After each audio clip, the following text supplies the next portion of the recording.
Hey, what's up guys, Jaeky here. Today we're going to be going over crosshair placement, how you can improve it, and common mistakes that people make regarding crosshair placement. Do you ever feel like your aim is super solid and you feel like your crosshair placement is on point until somebody actually peeks you and you realize that, oh, my crosshair placement was actually horrible, and you end up dying? Everyone always says to aim head level, and you know that that's what you're supposed to do. But when the moment actually comes, your crosshair is either too high, too low, or it's nowhere near where they're swinging into you. So today we're going to be breaking down some of the core elements of crosshair placement, and I'm also going to give you guys some drills that you can do, as well as some practice routines to help sharpen your crosshair placement. Obviously, crosshair placement is super important. I would say it's one of the core fundamentals in terms of mechanics. It goes hand in hand with your movement and raw aim. A lot of people, when they think of having good aim, they think of flicks and they think of, flicking and hitting your shot accurately.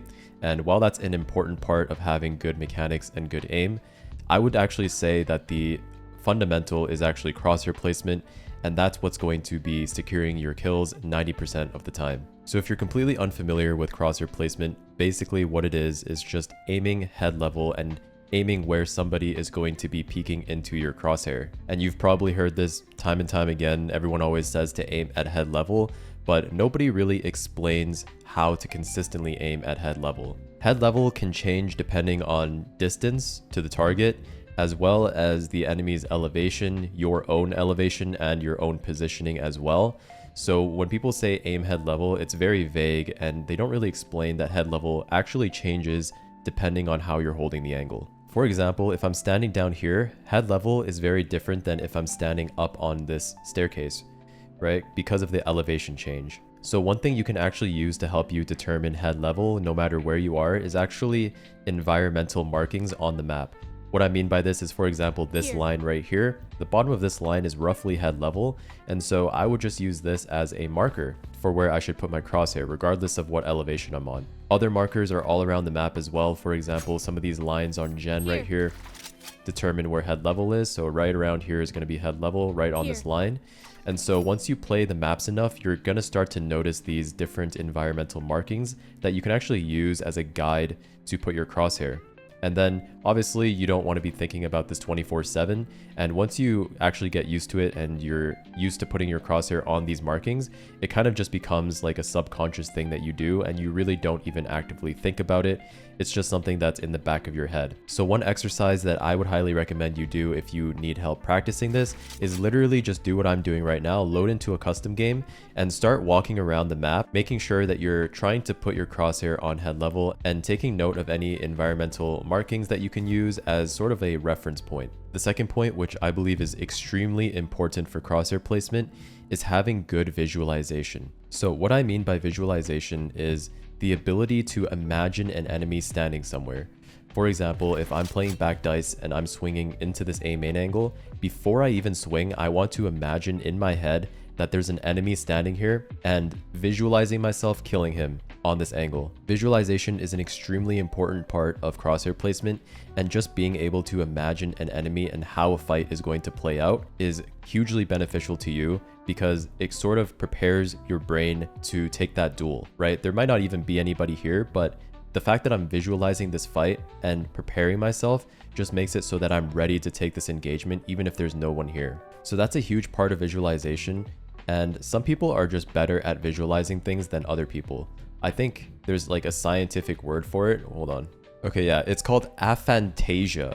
So this is like an actual word for visualization, and it's like, some people, if you tell someone to imagine an apple in their head, like if you tell someone to close their eyes and just picture an apple in their mind, some people can actually like not see an apple in their head, versus like most people are able to picture an apple. But there's also levels to it. Like some people are able to visualize a full, very detailed apple in their head, whereas other people aren't able to see anything. And then some people are able to do like a very blurry image of an apple, and that applies to Valorant as well. That's basically visualization. If you're able to imagine an enemy standing on a certain angle before you even swing it, and you're able to imagine a full fight against you and this player, that gives you a huge advantage. And that's basically visualization. It basically just helps you put your crosshair on the correct spot, and it also helps you prepare for a fight. And that brings me on to my third point, which is pre-aiming. So pre-aiming is basically when you place your crosshair before you expose yourself to an angle as if you already know where an enemy is. The advantage of doing this is it removes the need for big flicks, and it also improves your first shot accuracy because you don't have to micro adjust as much in order to hit a target. So pre-aiming, for example, basically is like, let's say I want to peek the cat angle from tiles. Instead of just swinging out like this and then having to move my crosshair and adjust to hit this headshot, I'm instead pre-aiming where this angle is through the wall. So as you can see, I would imagine as if this wall in front of me isn't even here, and I'm already aiming on this cat angle. So this is a pre-aim. So I'm pre-aiming where that angle is, and then all I have to do is use my movement keys to do a strafe out, and then I'm already aimed on this angle. So that's basically what pre-aiming is, and it reduces any big flicks that you need to do. All you need to do is maybe a small adjustment, and then you're able to get a kill. So that's why visualization paired with pre-aiming is so important, because with visualization, I'm visualizing this angle without this wall here, right? If I wasn't able to imagine this cat angle without this wall here, then I wouldn't know where to pre-aim. That's why being able to visualize this angle and also an enemy standing here without this wall in front of me is so important, and that's a huge part of visualization as well as pre-aiming. So now I'm able to pre-aim on this angle, and that increases my chances of winning this fight by a lot because now I don't have to make any big adjustments. Okay, moving on to the fourth point, which is knowing how tight to hold an angle. So when you're holding an angle, you don't want to hold the angle too tight. For example, if I'm expecting somebody to swing from this mid 3 angle, I'm not going to hold against the wall like this. Instead, I'm going to give myself time to react to this player swinging into my crosshair, because at the end of the day, we're all human. It's not like we're robots with, 1 millisecond reaction time. You need to give yourself time to react to the person showing up on your screen. And so how you're going to do this is basically you're just going to give yourself a little bit of room for that player to swing into your crosshair. So instead of holding right up against an angle, you want to hold a little bit wider so that when somebody swings, you don't have to adjust as much, and you're also giving yourself time to react to that person swinging into your crosshair. So when you click, they've already reached your crosshair instead of them swinging past your crosshair, and then now you have to micro adjust in order to hit that shot. And again, this ties in very closely with visualization. That's why I say visualization is so important, because you need to imagine somebody swinging into your crosshair, right?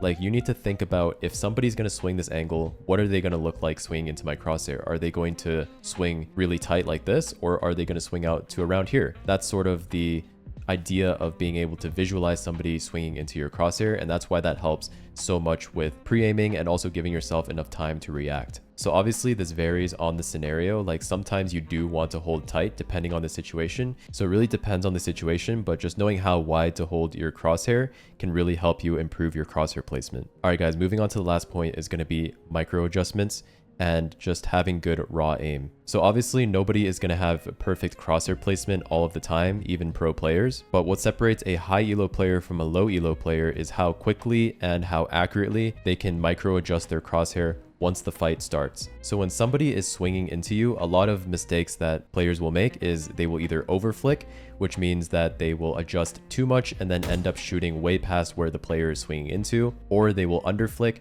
which means that they don't adjust enough and the player swings past their crosshair, or they will shoot before they even adjust and do any micro adjustment at all. So somebody's going to swing and then immediately I'm just going to shoot without even trying to adjust for their movement, and then I whiff and they're just going to kill me, right? So making sure that your crosshair is on the enemy player before you shoot is very important, just to make sure you're confirming that kill and increasing your first shot accuracy.